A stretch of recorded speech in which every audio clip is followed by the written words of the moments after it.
Equality किंवा एकमेकांना समजून घेणं आणि प्रत्येकाला आपापली स्पेस देणं ह्याच्यात बिलीव्ह करतो. आणि पहिल्यापासूनच लीना अशी आहे की मला जे ठरवते ते मी जनरली करते, जे हवं असतं ते मिळवते. आणि हो, म्हणजे गो गेटर असं थोडाफार म्हणता येईल, पण तरी एक फॅमिली पर्सन अशी आहे. कुटुंब बांधून ठेवणं वगैरे, म्हणजे मला कुटुंब आवडतं, मला आपले सणवार आवडतात, हे सगळं. हो, मवाळ ऐकून घेणारी, खूप सहन करणारी नाही, ते तर अजिबातच नाही.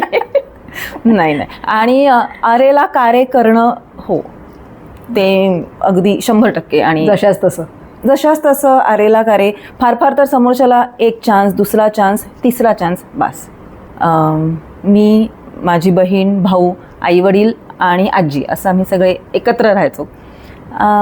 लहानपणापासून वेगवेगळ्या गोष्टी करायची आवड म्हणता येईल होती मला. असं होतं की आता मी नाटक आणि हे केलं, माझ्या बहिणीने पण केलं, प्राची आठवले तिचं नाव. आणि माझ्या भावानी डान्स वगैरे नाही, पण तो क्रिकेटर आहे. त्यांनी अंडर-19 बॉम्बेला तो खेळलेला आहे. त्याच्यामुळे सांगायचा मुद्दा असा की आई वडिलांनी कधी असं सांगितलं नाही की तुम्ही काही वेगळं करायचं नाही. एकच आमच्याकडे अट होती, अभ्यास सांभाळून करायचं, जी जनरली मला असं वाटतं सगळ्या मध्यमवर्गीय कुटुंबांमध्ये असते, की अभ्यास करा आणि मग तुम्हाला जे काही करायचं ते करा. इकडचं जर काही हल्लं तर ते बंद.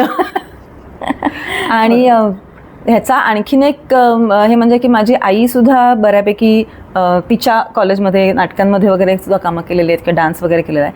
आणि माझे बाबा हे नॅशनल ब्रिज प्लेयर आहेत.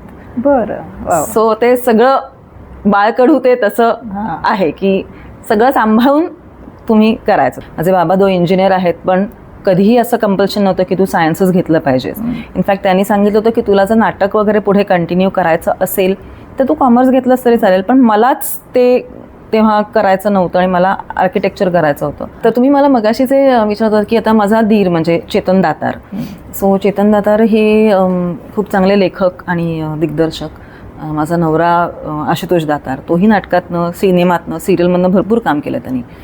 तर आमच्या घरी वातावरण म्हणजे, नाहीतर लोकांचं असं असतं की अरे सगळेजण एका फील्डमध्ये आहेत, मग तुमच्याकडे भांडणं होतात का खूप, किंवा हेवेदावे होतात का खूप? तर नाही होत. कारण आता तर चेतन नाही आहे, पण जेव्हा तो होता तेव्हासुद्धा, आणि आता माझ्यात आणि अशातही असं आहे की जेव्हा तुम्ही एखादी गोष्ट बघता, म्हणजे आमच्याकडे पिक्चर बघून आलो आपण, नाटक बघून आलो, किंवा काही जेव्हा आपण एखादी आर्टिस्टिक गोष्ट बघून येतो, सो त्याच्यावरती डिस्कस करणं हा एक खूप मोठा पॉईंट होता त्याच्यामध्ये.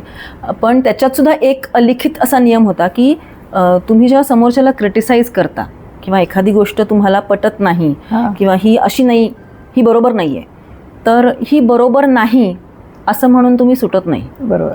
ती का बरोबर नाही, आणि ती जर बरोबर करायची असेल तर काय करायचं उपाय, हे जर तुला माहिती असेल तर तू सांग की ती बरोबर नाही, नाहीतर मग नाही बोलायचं नाही. हा. आणि ते सगळ्या बाबतीत होतं. आणि पण चेतन बरोबर तेव्हा सुद्धा बोलल्यानंतर फक्त मी सिनेमा बघितल्यानंतर हे काय छान सिनेमा नाही, काय आवडलं, कुठलं कॅरेक्टर आवडलं, स्टोरी आवडली का, मग त्याचं सेट कसा होता, त्याचं लायटिंग कसं होतं, कॉस्ट्युम कसे होते, ह्या सगळ्याबद्दल.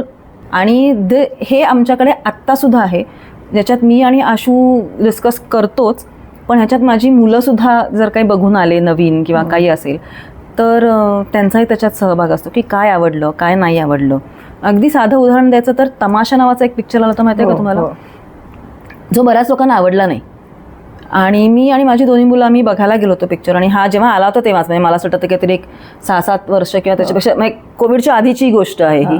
सो आम्ही तो बघायला गेलो होतो. आणि थिएटरमधनं बाहेर पडताना बाजूची लोकं बरीचशी चाललं होतं की शी काय पिक्चर आहे, काय इकडनं तिकडे काही कळत नाही आहे, काय नक्की चाललं आहे ते वगैरे असं तसं. सो मला असं वाटलं की अरे बापरे, हे असं आहे का. तर म्हणून मी वेदांत आणि अवनी, माझी मुलं दोन्ही, त्यांना विचारलं काय, कसा वाटला पिक्चर. मस्त, फारच आवडला. आणि म्हटलं हो, आपण घरी गेलो ती बोलूया याच्यावरती. आणि मग आम्ही बोललो त्याच्यावरती. आणि म्हणजे उगाच त्यांनी सांगितलं नाही की मस्त आहे किंवा काय, त्याच्यातलं त्यांना काय आवडलं, त्याच्यातलं त्यांना काय समजलं की पुढे मागे जो चित्रपट चालू होता त्याच्यामध्ये एखाद्याच्या मनात काय चालू आहे किंवा असं, म्हणजे असे जेव्हा रेफरन्सेस तुम्हाला तुमच्या मुलांकडनं जेव्हा येतात तेव्हा असं वाटतं की अरे वा क्या बात आहे. म्हणजे आपण जे करायचा प्रयत्न केला घरी राहून, मी जे म्हटलं की मला माझ्या मुलांबरोबर राहणं ही माझी गरज होती आणि वातावरणाने त्यांना जे शिकवलं, जे आम्ही डिस्कस करतो तेही तसं करू शकतात हे बघून खूप समाधान वाटतं. अगदी अगदी खरं आहे. त्याच्यामुळे हे खूप फायद्याचं होतं आणि सगळ्या बाबतीत, म्हणजे फक्त नाटक सिनेमा असं नाही, इन जनरल नात्यांच्या बाबतीत सुद्धा आम्ही बोलतो. एखाद्या फंक्शनला जाऊन आल्यानंतर तिथे काही कॅरेक्टर्स आपल्याला दिसतात, त्याच्याबद्दलही बोललं जातं आणि मग ते तुम्हाला कुठेतरी वापरता येतं. तुमच्या मालिका, चित्रपट किंवा रंगमंचावरची कामं मुलं बघतात का? रंगमंचावरची कामं हो नक्कीच बघतात. नाटक बघायला आवडतं त्यांना, ते बघतात. सिरियल्स म्हणाल तर नाही बघत, कारण नाही त्यांना आवडत आणि मी ते कंपल्सनही करत नाही.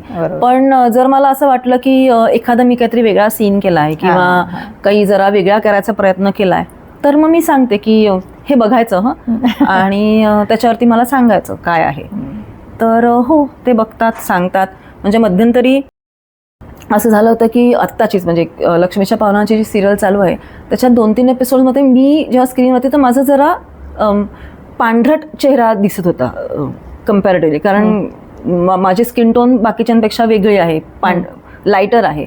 सो मग तेव्हा मला आव्हान मिळाली की आई तू फाउंडेशन चेंज कर, कारण बाकीचे पण आहेत आणि सगळ्यांना एकच लाइटिंग आहे, तर तू वेगळी दिसतेस, पांढरी दिसतेस, तर तू ते चेंज कर. चेंज कर म्हणजे काय, जसं मी तुम्हाला मगाशी म्हटलं की नुसतं सांगून नाही चालणार. मग मी तुला की चेंज कर म्हणजे काय. सो तिने मला सांगितलं की तू एक शेड जरा डार्कर वापरलीस तरी चालेल, आणि मी तसा चेंज केला आणि तर जरा वेगळं दिसतं. म्हणजे ते हो तेव्हा जरा वेगळी फाउंडेशनची शेड वापरली गेली होती.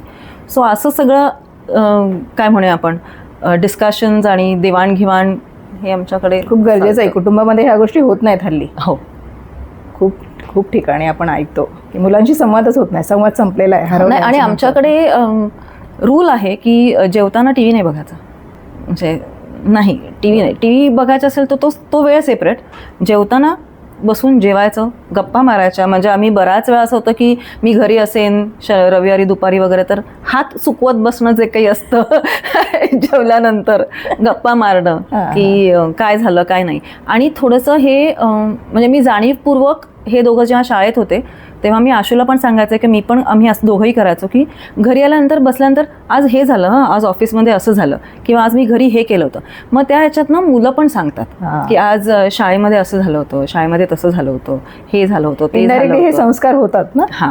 आपण म्हणतो पण हे. आणि मग तुम्ही जर स्पेसिफिकली त्यांना विचारलं ना की शाळेत काय झालं होतं रे, मी का सांगू, माझी शाळा, मी नाही सांगणार, अशा पॉईंटवरती येतात. त्याच्यापेक्षा न विचारता की एक तुमची सिस्टीम आहे, जेवायला बसल्यानंतर बोलायचं की आज काय झालं दिवसभरात, असं झालं, हे झालं, ते झालं, काही असू दे, वेळ चांगलं असू दे, वाईट असू दे, काही नाही झालं तर आज काही नाही झालं शाळेत हे सुद्धा चालेल.